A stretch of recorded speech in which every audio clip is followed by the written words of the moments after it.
जैन धर्म हेडिंग दे दे। आज का क्लास हिस्ट्री में हम लोग प्रारंभ करें।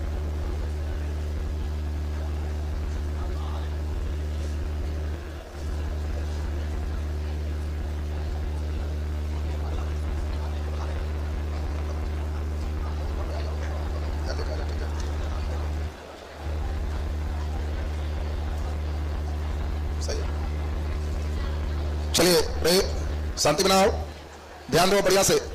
बौद्ध धर्म में जैसे आपने सुना कि बौद्ध धर्म के संस्थापक कौन थे? गौतम बुद्ध। जैन धर्म में कुछ वैसी बात नहीं।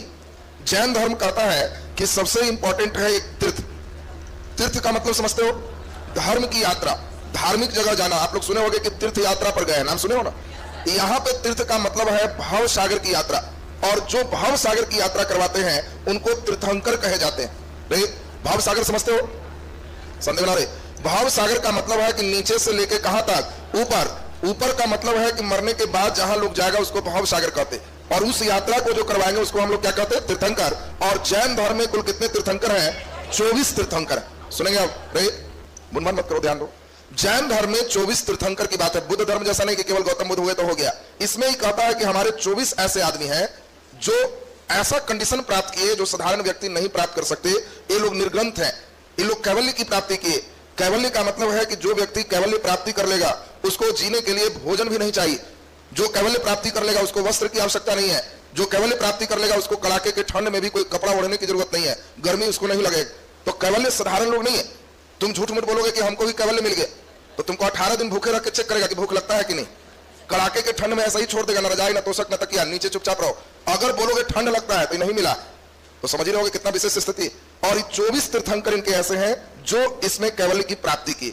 और इसी में आपको पूछा जाएगा पहले तीर्थंकर कौन है, तो पहला नंबर का नाम क्या है? ऋषभ देव। ऋषभ देव को ही हम लोग आदिनाथ के नाम से जानते हैं। आपको कहे कि बताओ आदिनाथ किनका नाम है? ऋषभ देव का। दूसरे तीर्थंकर कौन है? अजीतनाथ।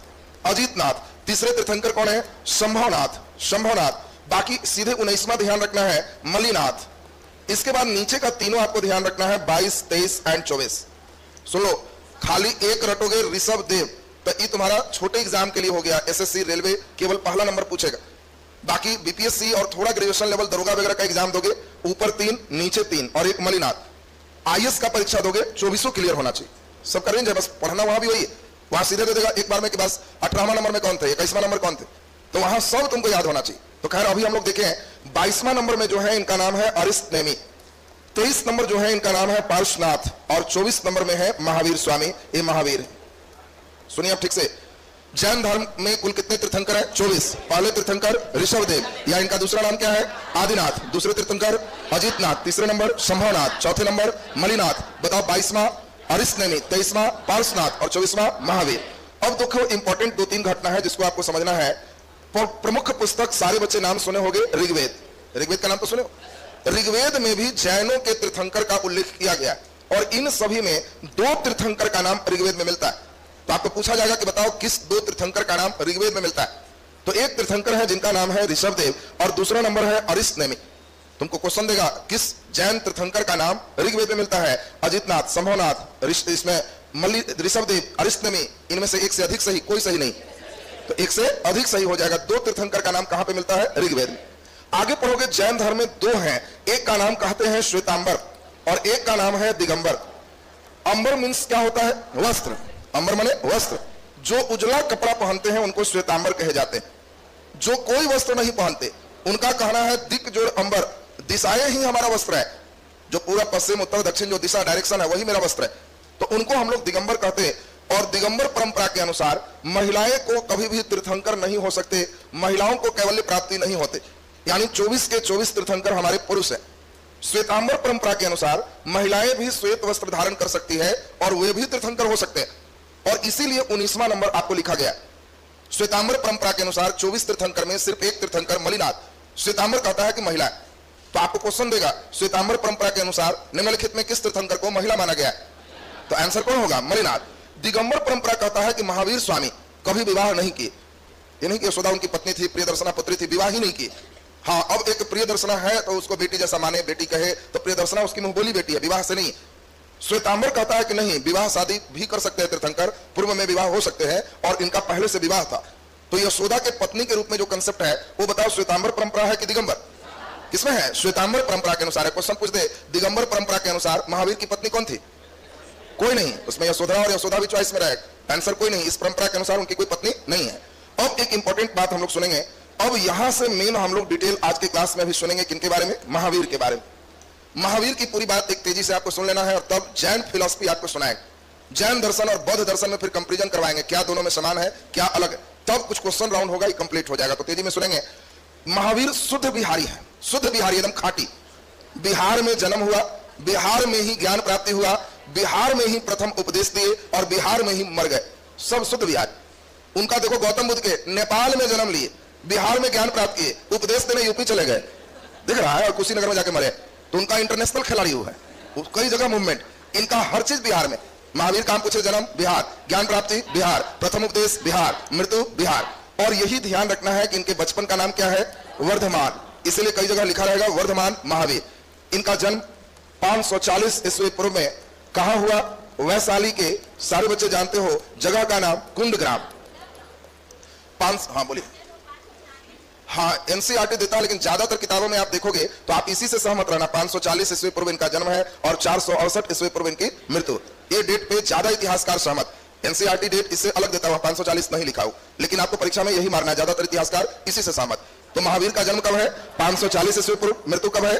468 ईस्वी पूर्व। डेट एकदम क्लियर रखना। 72 साल में इनकी मृत्यु है। 80 साल में किनकी मृत्यु है? गौतम बुद्ध का। तो अब जरा ध्यान दीजिए, जन्म कहां है? वैशाली के कुंडग्राम में। इनके पिता कौन है? देखो बड़ा इंपॉर्टेंट, गौतम बुद्ध के बचपन का नाम सिद्धार्थ और महावीर के पिता का नाम सिद्धार्थ। देखो बड़ा उल्टा पुल्टा है जी, इधर इनके बाबूजी हैं, उधर उनका बचपन है।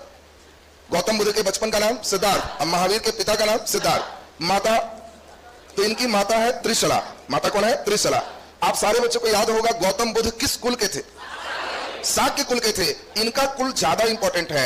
महावीर किस कुल के हैं? तो इनका ज्यादा पूछता है, क्योंकि बच्चे गलत करते हैं। एक ज्ञानत्रिक कुल के हैं। देखो उस समय खानदान वाइज लोग राजा बनते थे और इसीलिए इनका कुल में हमने जान के स्टार लगाया। बौद्ध धर्म का कुल छोटे परीक्षा में पूछता है, शाक्य सब मारता है। महावीर के कुल जनरली बच्चे से गलत होता है। तो महावीर किस कुल के हैं? ज्ञानत्रिक कुल के हैं। महावीर के बड़े भाई का नाम क्या है? इनके बड़े भाई हैं नंदीवर्धन। नंदीवर्धन और महावीर देखो राजे के बेटे हैं, राजा का बड़ा बेटा राजा बनेगा। और ये पहले से तय था कि नंदीवर्धन ही राजा होंगे, बड़ा भाई। और सब परिवार के सलाह से सारे इन्होंने सिस्टम किया। पारिवारिक सलाह के साथ इनका विवाह हुआ और विवाह होगा तो बताओ पत्नी का नाम? यशोदा। पत्नी चेंज मत कर देना, कोई लड़का बुद्ध की पत्नी यहां यशोधरा लिख देता है, तो नाम ध्यान रखना। बुद्ध की पत्नी यशोधरा, इनकी पत्नी यशोदा। अब ध्यान दीजिए, यशोदा इनकी पत्नी है, इनकी एक पुत्री भी है, बेटी का नाम प्रियदर्शना। और इनके जो एक बेटी है तो थोड़ा दुलरुआ होगी, तो इनके दामाद भी इंपॉर्टेंट हो जाएंगे। और दामाद कौन है? जमाली। जनरली दामाद का नाम जरूरी नहीं था, लेकिन जरूरी इसलिए है क्योंकि महावीर को जब ज्ञान मिला तो पहला उपदेश अपन दामादे के दी। बात समझ लो कि दामाद को ही ध्यान दे देते हैं। ये अलग बात है कि दामाद ज्यादा तेज निकले, कुछ वर्षों के बाद खुद महावीर को चले दिए कि आपसे ज्यादा हमको अपने ज्ञान, और ये अलग धर्म चला दी। बात समझिए। तो दामाद, इसलिए दामाद यहां पर नाम जिक्र किया गया। दामाद कौन है? जमाली।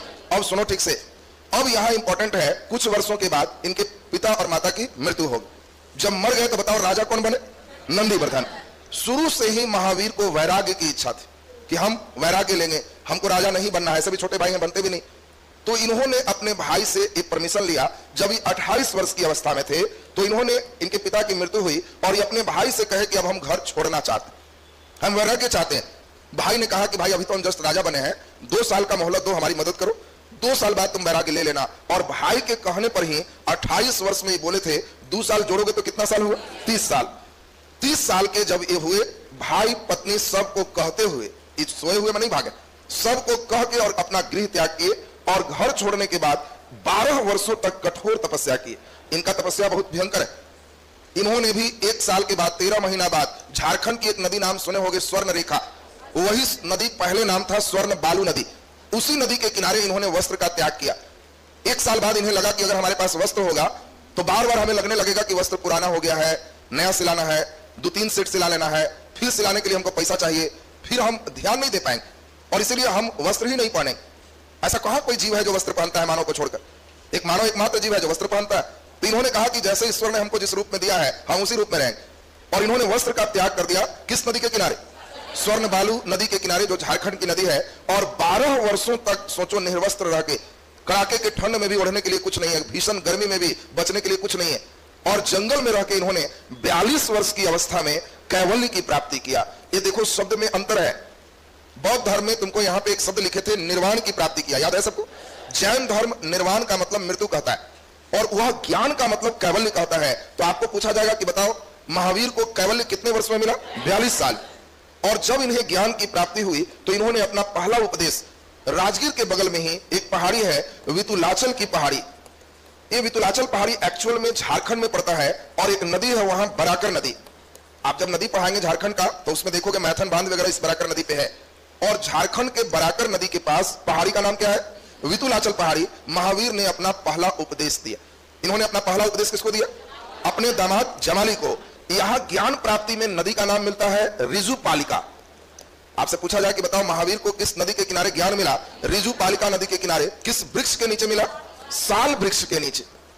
देखो बड़ा इंपॉर्टेंट है, गौतम बुद्ध में पीपल वृक्ष, महावीर में साल वृक्ष। साल का मतलब, साल का मतलब हाँ, बरगद को साल कहते हैं। यानी कि साल, विशाल पेड़ होगा तो उसके छाए में ना ज्ञान मिलेगा। अब तुम कहेगा कि जी साल में तो अब जो है भिंडी के पेड़ और जो है नेनुआ, तो उसके नीचे ज्ञान प्राप्त होगा। बरगद के वृक्ष के नीचे इनको ज्ञान प्राप्त हुआ है। अब ध्यान से सुनेंगे, इनकी मृत्यु कब है? 468 ईस्वी पूर्व में। बिहार की ही वो जगह है, बोलो जगह का नाम क्या है? पावापुरी। यही पावापुरी में जाओगे तो महावीर का जैन धर्म के बड़े बड़े मंदिर बने हुए हैं। पावापुरी जाओगे तो जैन धर्म के ही मेन सिस्टम है, और यही पावापुरी में 468 ईस्वी पूर्व में इनकी मृत्यु हो गई। मृत्यु का मतलब निर्वाण की महापरिनिर्वाण। चलिए बोलिए, तो जैन धर्म के अनुसार से निर्वाण मिल गए। बोलो जी, क्लियर है सबका? और मेन सबसे इंपॉर्टेंट चीज आएगा जैन फिलॉसफी, जो हम लोग को चलना है। पहले तेजी में इस बात को नोट कर लीजिए, तब जैन फिलॉसफी से हम लोग आगे चलेंगे। कॉपी नहीं लाया हो? हाँ ध्यान दो। अच्छा एक मिनट सुन लीजिए। इसमें कल आप लोग के लिए ध्यान दें, इसमें विद्या एजुकेशन के लिए कल का दिन थोड़ा खास रहा, आपको उसकी जानकारी भी दे दे। इसमें ध्यान दीजिए, तो इसमें कल रहा, कल हम दिल्ली में थे, और दिल्ली में करीब लगभग पूरे ऑल ओवर इंडिया से लगभग 3000 एजुकेटर लोग को बुलाया गया। तो उसमें मात्र 3000 में 20 लोग के अवार्डेड थे। और उसमें जो विद्या एजुकेशन जहां तुम कर रहे हो, क्योंकि हम लोग तो काफी पहले से ऑनलाइन में थे, तो बिहार से सबसे ऊपर में हमारा ही था। और उसमें देखिए अवार्ड, ये आप लोग को, चूंकि आपका अवार्ड है इसलिए आपको दिखाया जा रहा है। एक क्लास प्लस के द्वारा, ध्यान दीजिए, इसमें मिला है हम लोगों को सुपर स्टार जो है अवार्ड कहा था, और वो जो है बिहार की तरफ से मात्र 20 लोग के थे। और इसमें क्रिकेट के जो कप्तान पूर्व रहे हैं सौरव गांगुली, और आज भी बीसीसीआई के प्रेसिडेंट यही है, और इन्हीं के द्वारा पूरे इस अवार्ड को दिए गए। और काफी बढ़िया क्षण रहा वहां, जो है ये लोग तो उनके स्पॉन्सर लोग हैं। बाकी यहाँ पर जो है अवार्ड में देखिए काफी बढ़िया वहां अवार्ड का प्रोग्राम रहा। और बिहार वहां विद्या एजुकेशन कई बार उस सभा हॉल में वहां श्री फोर्ट जो ऑडिटोरियम था, बहुत बड़े वहां पे हॉल में प्रोग्राम किया गया था, और उस ऑडिटोरियम में विद्या एजुकेशन का भी नाम बिहार से आया। तो हमें लगा कि चलिए बच्चे जो इतना मेहनत से पढ़ रहे हैं, धीरे धीरे हम लोग वहां पे भी पहुंच गए। और दिल्ली जाके यहाँ के डंका बजे, तो यहाँ के लिए भी गौरव की बात है। तो एक बार आप लोग के लिए कस के ताली, चुके आप लोग के कारण संभव हो पाया। तो चलिए